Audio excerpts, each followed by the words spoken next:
General Tadesse Birru, the martial heritage of Oromo nationalism and African liberation. The intersection of Oromo identity and the broader African struggle for freedom is exemplified by the life of General Tadesse Birru.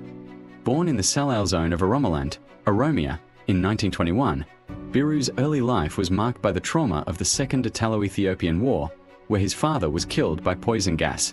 He joined the Arbegnok Patriots, a guerrilla resistance movement, and eventually rose to the rank of brigadier general in the Imperial Ethiopian Army. General Birru is widely regarded as the father of modern Oromo nationalism.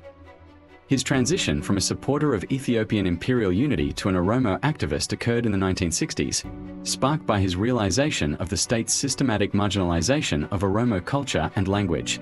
He became a prominent leader of the Mecha and Tulama Self-Help Association, MTA, transforming the organization from a social welfare group into a pan-Oromo political movement that advocated for the empowerment of the Oromo people through education and self-reliance.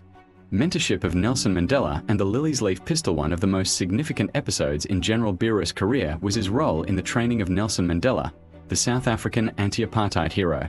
In early 1962, Mandela traveled to Ethiopia to seek military support for the African National Congress, ANC.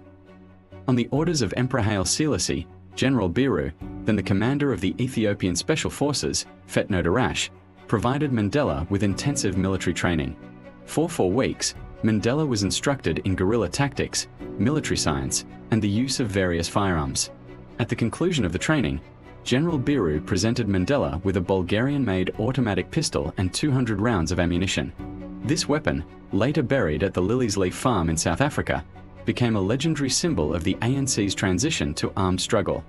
Mandela's deep respect for Birru was evident during his 1990 visit to Ethiopia, where he immediately inquired about the general's fate.